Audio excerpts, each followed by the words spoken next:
Tudo bem, pessoal? Estamos de volta com o nosso quadro Resumo da Semana. Na verdade, resumo de 2 semanas, porque teve as festividades do Círio durante esse interregno aí entre as 2 semanas e a gente acabou juntando esse programa. Mas, infelizmente, pouquíssima coisa mudou aqui na Câmara Municipal de Belém. Como exemplo, a gente pode dar a pauta dessa semana que passou, que é justamente um amontoado de títulos para cidadãos e para algumas entidades. Dos 63 projetos, 50 eram para concessão de títulos, 7 para a decretação de utilidade pública para algumas entidades e apenas 6 projetos mesmo com algum teor de mais ou menos relevância, né? Eu quero deixar claro aqui que eu não sou contra a concessão de títulos, né? A gente mesmo tem algumas propostas de concessão de título para pessoas que dedicam sua vida a construir uma cidade melhor. Mas o problema é que a Câmara não pode se resumir a simplesmente votar títulos. Aí sim, esse é o grande problema. E eu tenho grande parte dos projetos que são oriundos de demandas dos movimentos sociais e que eu resolvi. Só vou esperar até semana que vem. Se semana que vem esses projetos não entrarem na pauta, a gente vai procurar, inclusive, medidas judiciais para garantir que os meus projetos, que têm algum conteúdo, se os demais vereadores não se importam, eu me importo que meus projetos não venham para a pauta, né? E eu quero, então, trazer essa discussão na semana que vem. Mas, independente disso, uma das pautas mais importantes que tem atravessado a Câmara nos últimos dias, nas últimas semanas, na verdade, e a cidade inteira de Belém é a pauta do transporte. Então eu quero dedicar esse programa para discutir um pouquinho mais a fundo a questão do transporte na nossa cidade.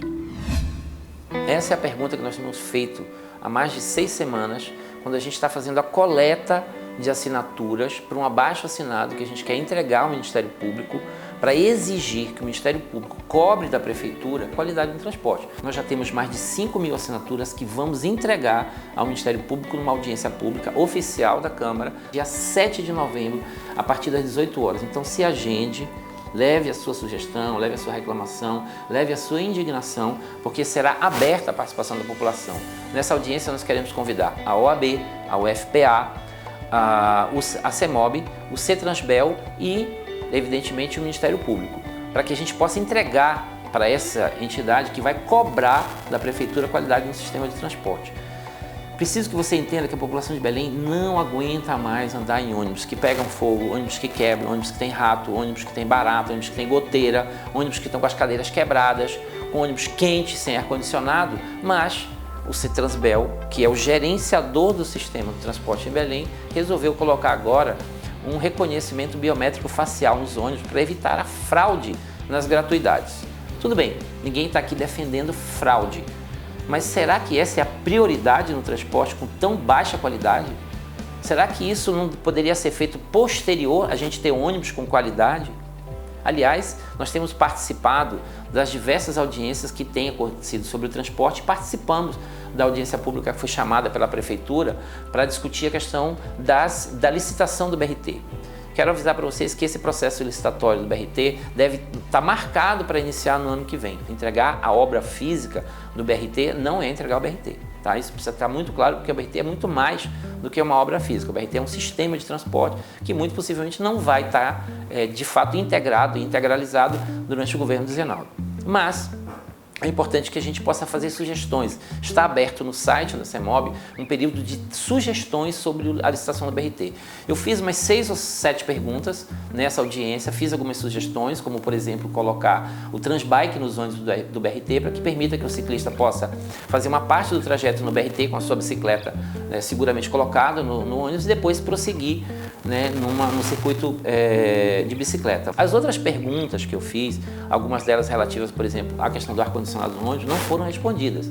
Aliás, é bom que você saiba que mesmo que todo o processo dê certo, que a licitação que vai durar 6 anos dê certo, que não haja nenhum problema jurídico, nem metade dos ônibus de Belém, ao longo de 6 anos, ou seja, se começar em 2021, em 2027 vai ter ar-condicionado. Isso é o que está previsto no processo licitatório.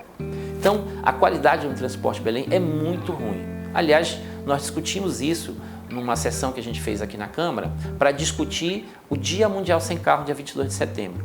Quando a gente pensa em mobilidade urbana, em substituir o automóvel, que todo mundo diz que tem muito carro nas ruas, a gente tem que pensar em 3 coisas: transporte público de qualidade, ciclovias e ciclofaixas de qualidade e calçada de qualidade. Infelizmente, Belém padece dessas 3 alternativas ao transporte individual. As calçadas de Belém, inclusive, foram identificadas pelo Instituto Mobilize, que fez uma pesquisa nas 27 capitais do Brasil, como a pior capital do Brasil em questão calçadas. Basta a gente andar pelas ruas de Belém, pelas calçadas, a gente percebe isso. Pois bem, agora isso é oficializado numa pesquisa séria que foi realizada pelo Instituto. Então, pensando nisso tudo e pensando na sua participação, nós queremos reiterar aqui esse convite para que você participe dessa audiência pública dia 7 de novembro, 18 horas no Hotel IP. Nós vamos depois reforçar esse convite pelas redes sociais, mas se intere do que está acontecendo em relação ao transporte. Se você for avaliar, a tarifa de Belém não é uma tarifa barata e nós estamos pagando por um serviço. O mínimo que se pode exigir é qualidade de volta. Se a prefeitura não faz, não tem feito, porque se mostra mais parceira dos empresários do que da população, nós precisamos cobrar de outra maneira. Se preciso, vamos à justiça.